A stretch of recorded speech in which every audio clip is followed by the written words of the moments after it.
ഇത്രയും തിരക്കെന്താണെന്ന് അറിയാമോ? റിമി ടോമി എത്താറായി. നമുക്കൊന്ന് ചോദിച്ചു നോക്കാം. റിമി ടോമി എത്തിയോ?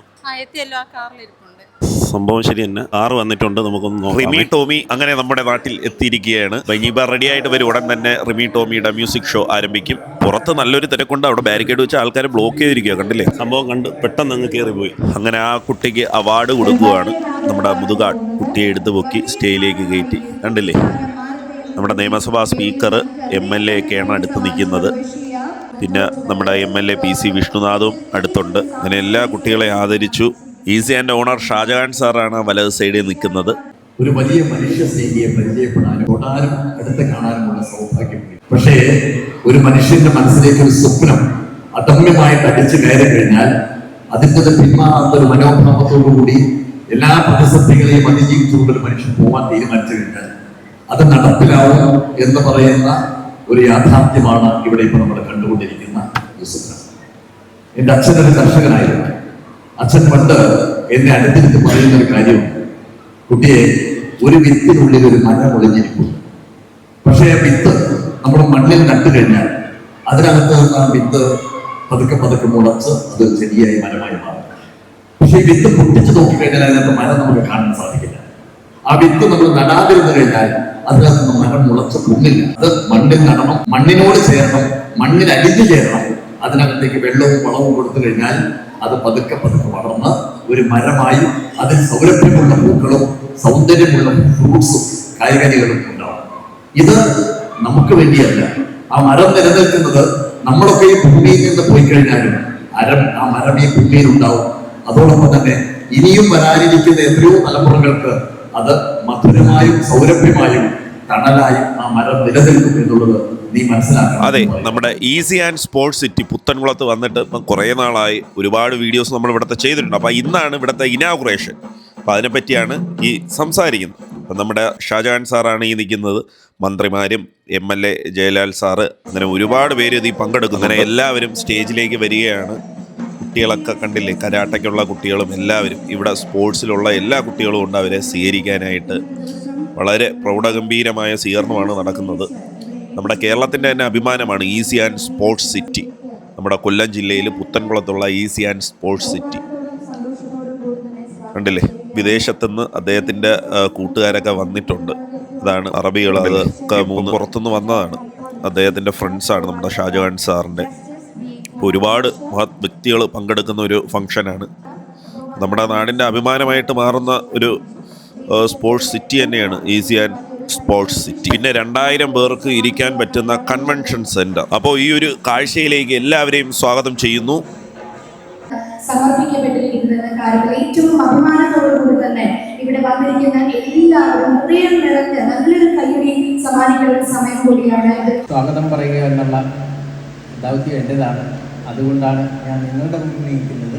അല്ലെങ്കിൽ ഞാൻ സ്റ്റേജിന് ഓപ്പോസിറ്റ് ഇരിക്കാനുള്ള ആളാണ്. ഇതിനെ സഹായിച്ച പല ആൾക്കാരുണ്ട്. ഒരു സ്റ്റേഡിയം ഇവിടെ പടുത്തുയർത്തുന്നതിന് സാമ്പത്തികമേന്റെയാണെങ്കിലും ബുദ്ധിയും അതിന് എനിക്ക് പ്രോത്സാഹനം തന്നതുമായ പല ആൾക്കാരുണ്ട്.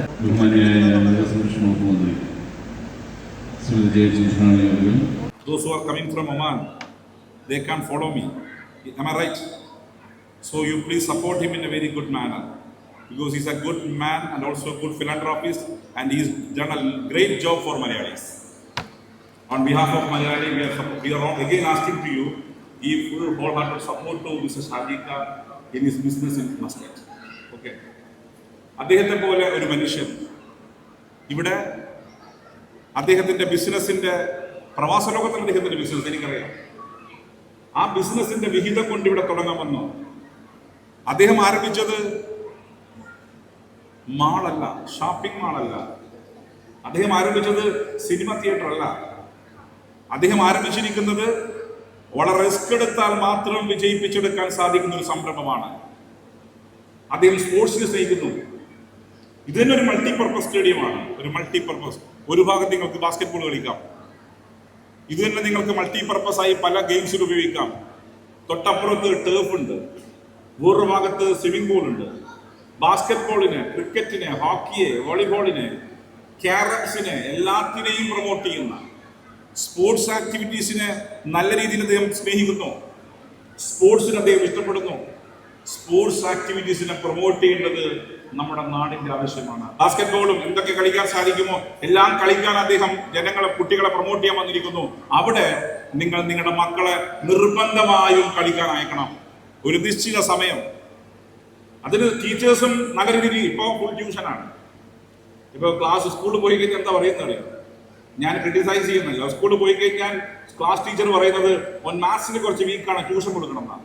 പിന്നെന്തിനോട് സ്കൂളിൽ പോകണ്ടായിരിക്കും? ഇതെന്താ ഏർപ്പാടാണ്?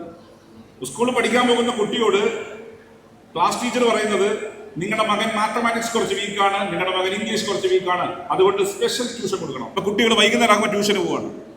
അതുകൊണ്ട് തന്നെ കുട്ടികൾ കളിക്കാൻ സമയം കിട്ടുന്നില്ല. നിർബന്ധമായും നമ്മുടെ കുട്ടികളെ കായിക മേഖലയിലേക്ക് പറഞ്ഞയക്കണം. ഏത് ആക്ടിവിറ്റീസ് ആവട്ടെ, അവന് ഇഷ്ടമുള്ള ഗെയിം ആണോ അത്. ഇദ്ദേഹം പറഞ്ഞ വാക്കുകൾ ഒരുപാട് അർത്ഥവത്തായിട്ടുള്ള കാര്യങ്ങളാണ്. എന്ന് വെച്ചാൽ പറഞ്ഞാൽ 100% സത്യമാണ്. നമ്മുടെ കുട്ടികൾക്കൊന്നും കളിക്കാനൊന്നും സമയമില്ല. എല്ലാവരും ഇപ്പോൾ സ്പെഷ്യൽ ട്യൂഷൻ എന്നൊക്കെ പറഞ്ഞ് അയക്കുകയാണ്. അപ്പം കുറച്ച് സമയം ഇവർക്ക് സ്പോർട്സിനും അങ്ങനെ എല്ലാം ഉണ്ടെങ്കിൽ മാത്രമേ ഒരു നിലനിൽപ്പുള്ളൂ. നമ്മുടെ ചൈനയെ സംബന്ധിച്ചിടത്തോളം അവർ ഈ ഒരു പഠിത്തത്തിനോടൊപ്പം തന്നെ അവർ സ്പോർട്സ് ആക്ടിവിറ്റീസ് നോക്കുന്നുണ്ട്. നമ്മുടെ ഒളിമ്പിക്സിലെ മെഡലിൻ്റെ എണ്ണം എടുത്ത് നോക്കിയാൽ തന്നെ ഇന്ത്യയെക്കാളും എത്രയോ മുകളിലാണ് ഈ ചൈനക്കാരുടെ മെഡൽ. ഇപ്പം ഗോൾഡ് മെഡലിൻ്റെയൊക്കെ ലിസ്റ്റ് എടുത്ത് നോക്കി ഏറ്റവും കൂടുതൽ ചൈനക്കാരാണ്. അപ്പോൾ അവർ ഈ പഠിത്തത്തോടൊപ്പം സ്പോർട്സും കണ്ടക്ട് ചെയ്യുന്നുണ്ട്. അപ്പം ഇനി നമ്മുടെ നാട്ടിലും ഈ ഒരു സ്പോർട്സിന് ഇമ്പോർട്ടൻ്റ് കൊടുക്കണം എന്നാണ് എനിക്കും പറയാനുള്ളത്. എല്ലാവരും സംശയിച്ചതുപോലെ ഇത്രയും പൈസ മുടക്കിയിട്ടുണ്ട് ഇപ്പോൾ ഇല്ല. ഇത് വളരെ വേഗം അദ്ദേഹത്തിന് മുടക്കിയ പൈസയും അതിൽ കൂടുതൽ കിട്ടാൻ പോവുകയാണ്. കാരണം ആളുകൾ ഡ്രഗ്സിന്റെ ഉപയോഗത്തെ പറ്റി ഇദ്ദേഹം പറഞ്ഞ വാക്കുകൾ ശ്രദ്ധിക്കേണ്ട കാര്യം തന്നെയാണ്. എല്ലാവരും ഒരു നിമിഷം ഇതൊന്ന് കേട്ടേ പറ്റൂ. എന്ന് വെച്ചാൽ നമ്മുടെ നാടിന്റെ ഞെട്ടിക്കുന്ന കാര്യങ്ങളാണ് ഈ കേട്ടത്. രാസലഹരിയുമായി ബന്ധപ്പെട്ട് അതിന് ഏക മാർഗം ഇവർ പറഞ്ഞു തന്നെയാണ്, സ്പോർട്സിലേക്ക് കുട്ടികളെ കൊണ്ടുവരിക. സ്പോർട്സിൽ വരുമ്പോൾ ഒന്നാമത് അവര് നല്ല ശാരീരിക ക്ഷമത ഉണ്ടെങ്കിൽ മാത്രമാണ് സ്പോർട്സിൽ വിജയിക്കാൻ കഴിയുകയുള്ളൂ. അപ്പൊ ഇവര് ഡ്രഗിലേക്കും പോകില്ല. കാരണം അവർ സ്പോർട്സിൽ വിജയിക്കണമെങ്കിൽ നിർത്തിയേ മതിയാകും. അപ്പൊ കുഞ്ഞുങ്ങളെ എല്ലാം രക്ഷകർത്താക്കൾ നിർബന്ധമായും മനഃപൂർവ്വമായി 5 മാർക്ക് കുറഞ്ഞാൽ കുഴപ്പമൊന്നുമില്ല. എന്റെ മണ്ഡലത്തിലെ ഒരു പയ്യൻ അവന്റെ അമ്മയെ തലക്കടിച്ചു കൊന്നു, അപ്പൂപ്പനെ തലക്കടിച്ചു കൊന്നു. 1 ലക്ഷം രൂപ മയക്കുമരുന്ന് വാങ്ങാൻ ചോദിച്ചിട്ട് കൊടുക്കാത്തതിന്റെ പേരിലാണ് 3 മണിക്ക് കൊന്നിട്ട് 8 മണി വരെ വീട്ടിലിരുന്നു മൃതശരീരത്തിന്റെ അടുത്ത്. അവന് കാശ്മീരിൽ നിന്നാണ് പോലീസ് പിടിച്ചത്. ചോദ്യം ചെയ്തപ്പോൾ പറഞ്ഞത് 3 മണി മുതൽ 8 മണി വരെ എന്തെങ്കിലും ചോദിച്ചു പറഞ്ഞു, ഞാൻ പാട്ടൊക്കെ കേട്ടിരുന്നു ശരീരത്തിന്റെ അടുത്ത്. വിശന്നപ്പോൾ ഓംലെറ്റ് ഉണ്ടാക്കി കഴിച്ചു കൊണ്ടു.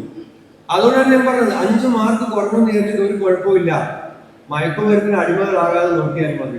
അതിന് ഏറ്റവും നല്ല മാർഗം കുട്ടികളെ സ്പോർട്സിലേക്ക് കൊണ്ടുവരിക എന്നുള്ളതാണ്. അദ്ദേഹം ഇവിടെ പറഞ്ഞ ഉദാഹരണം, ഹരിയാനയിലെ സ്പോർട്സ് നഴ്സറികൾ ആരംഭിച്ചു ഗവൺമെന്റ്.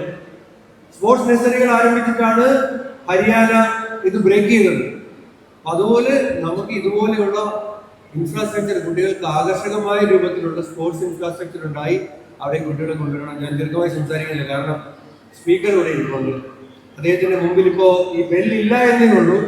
ഞങ്ങൾക്ക് അദ്ദേഹം ഇരുന്നാൽ, എനിക്കാണെങ്കിലും ജയലാലിനാണെങ്കിലും ഈ പുള്ളി ഇരിക്കുമ്പോൾ അധികം പ്രസംഗിക്കാൻ പറ്റത്തില്ല. നമ്മളെ എപ്പോഴാണ് ഈ ബെല്ലടിക്കുന്നത്, കൃത്യസമയത്ത് നിർത്തിയില്ലെങ്കിൽ പുള്ളി ബെല്ലടിച്ചിട്ട് നിർത്തിയില്ലെങ്കിൽ മൈക്ക് ഓഫ് ചെയ്യും. അപ്പൊ അങ്ങനത്തെ ഒരു പ്രശ്നമുണ്ട്. അതുകൊണ്ട് ദീർഘമായി സംസാരിക്കുന്നില്ല. ഈ സംവിധാനത്തിന്, സംരംഭത്തിന് എല്ലാ ആശംസകളും നേരുന്നു. നന്ദി, നമസ്കാരം. നമ്മുടെ കേരളത്തിൻ്റെ അഭിമാനമായ ഈസി and sports city and convention സെൻറ്ററിൻ്റെ ഉദ്ഘാടനമാണ് നടക്കുന്നത്. ഇത് ജയലാൽ MLA ആണ്, നമ്മുടെ ചാത്തന്നൂർ മണ്ഡലത്തിൻ്റെ MLA ശ്രീ ജയലാൽ സാർ. അങ്ങനെ എല്ലാവരും കൂടി ഒരുമിച്ച് ദീപം തെളിയിച്ച് ഉദ്ഘാടനം നടത്തുകയാണ്. ഇത് MLA PC വിഷ്ണുനാഥ് സാറാണ്, നമ്മുടെ മജീഷ്യൻ മുതുകാട്. എല്ലാവരും ലെജൻഡറി ആയിട്ടുള്ള എല്ലാവരും കൂടി ചേർന്നാണ് ഇത് ഉദ്ഘാടനം ചെയ്യുന്നത്. ഇത് നമ്മുടെ മെമ്പറും പഞ്ചായത്ത് പ്രസിഡന്റും കൂടിയാണ് ലാസ്റ്റ് തിരി തെളിയിച്ചത്. അപ്പോൾ ഇനി അങ്ങോട്ട് നാഷണൽ മീറ്റുകളടക്കം നമ്മുടെ ഈസി ആൻഡ് സ്പോർട്സ് സിറ്റിയിൽ വെക്കാനുള്ള അവസരം നമ്മുടെ നാടിന് കിട്ടും. അപ്പം ഞാൻ ഇന്നത്തെ ഒരു ഉദ്ഘാടനത്തിനെ പറ്റി ചോദിക്കുകയാണ്. നമ്മുടെ ഈസി ആൻഡ് സ്പോർട്സ് സിറ്റിയുടെ ഈ ഒരു പ്രോഗ്രാം എങ്ങനെ ഉണ്ടായിരുന്നു? ഞാൻ പറഞ്ഞ കൂടി പോകുന്ന വേറെ കൊണ്ടല്ല, പുത്തക്കുളത്തുകാരനാണ്. കൊല്ലത്തുനിന്ന് വന്ന മാഷ്, ബാക്കിയുള്ളവർ കൊല്ലത്തുനിന്ന് വന്ന മാഷാണ്. അദ്ദേഹം പറഞ്ഞു. മാഷ് എങ്ങനെയുണ്ട്? നമസ്കാരം. അതിഗംഭീരം. പറയുന്നതിനൊക്കെ അപ്പുറത്ത്, നമ്മൾ സ്വപ്നം കാണുന്നതിനൊക്കെ അപ്പുറത്തായി പോയി പരിപാടി. സൂപ്പറായിട്ട് വിജയിച്ചു. അദ്ദേഹത്തിന് എല്ലാ നന്മകളും ഉണ്ടാകാൻ, സ്പോർട്സിൽ നാളെ ഒരു നല്ല തലമുറ തന്നെ ഇവിടെ ഉണ്ടാവണം പുത്തൻകുളത്തിന് വേണ്ടി. Thank you. ലാസ്റ്റത്തെ എൻഡിങ് ആണ് അടിപൊളി. റിമി ടോമിയുടെ സൂപ്പർ ഹിറ്റ് പെർഫോമൻസ് ആയിരുന്നു ലാസ്റ്റ്. നിങ്ങൾ രണ്ടുപേരും കോട്ട് ഇട്ടിരിക്കുന്നല്ലേ എല്ലാവരും? അത് എന്താണ്? എല്ലാവർക്കും കോട്ടുണ്ട്. എല്ലാവരും എല്ലാവരും മാഷുമാരാണല്ലേ? അതെ അതെ, കരാട്ടെ റെഫറീസ് ആണ്. അപ്പോൾ ഏതായാലും ഒരു ദിവസം നമുക്ക് ഇവരുടെ കരാട്ടയും പരിപാടികളും എല്ലാം കാണാം. ഈസി ആൻഡ് സ്പോർട്സ് സിറ്റിയിൽ കരാട്ടെ പഠിക്കുന്ന കുട്ടികൾക്കും അവസരമുണ്ടല്ലേ? തീർച്ചയായിട്ടും അവർക്കാണ് അവസരം. നമ്മുടെ ഈസി ആൻഡ് സ്പോർട്സ് സിറ്റിയുടെ അമരക്കാരൻ ഷാജഹാൻ സാർ, എങ്ങനെയുണ്ട് പരിപാടി? ഗംഭീരമായില്ലേ? അടിപൊളി പരിപാടി. അത് മാത്രമല്ല ഈ നാട്ടുകാർക്കും വളരെ അഭിനന്ദനമുണ്ട്. അവരുടെ ക്ഷമയോടും വളരെ അച്ചടക്കത്തോടും ഇരുന്ന് കണ്ട ഇതാണ്. എല്ലാത്തിനും നന്ദി, നാട്ടുകാരോടും നന്ദി, പരിപാടി അവതരിപ്പിച്ച റിമി ടോമിയോടും നന്ദി. തിരക്കിലായി നമ്മുടെ ഷാജഹാൻ സാർ, കണ്ടില്ലേ? അദ്ദേഹത്തെ കാണാനൊക്കെ ഒരുപാട് പേര് വന്നുകൊണ്ടിരിക്കുകയാണ്. നല്ല മനുഷ്യനാണ് കേട്ടോ. പിന്നെ എടുത്തു പറയേണ്ടത് ഈ റിമി ടോമിയുടെ പരിപാടിയുടെ കേസാണ്. അന്യായ പരിപാടിയായിരുന്നു, അടിപൊളി. ആൾക്കാരെ കയ്യിലെടുക്കാൻ ഒരു പ്രത്യേക കഴിവാണ് നമ്മുടെ റിമി ടോമിക്ക്. എന്നുവെച്ചാൽ ആൾക്കാർ വരെ ഈ ഒരു പരിപാടിയിൽ ഇഴകി ചേരും. അടിപൊളി പരിപാടിയായിരുന്നു കേട്ടോ, ഒരു രക്ഷയില്ല. Hats off Rimi Tomy and ടീമിലുള്ള എല്ലാവരും അടിപൊളിയായിരുന്നു.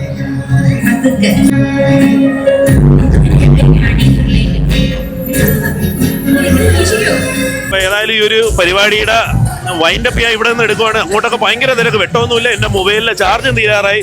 ഏതായാലും ഈ ഒരു വീഡിയോ കണ്ടുകൊണ്ടിരുന്ന നിങ്ങൾക്ക് എല്ലാവർക്കും ഒരുപാട് താങ്ക്സ്. നിങ്ങളെ ഒരുപാട് എൻ്റർടൈൻ ചെയ്യിപ്പിച്ചു എന്ന് ഞാൻ വിചാരിക്കുന്നു.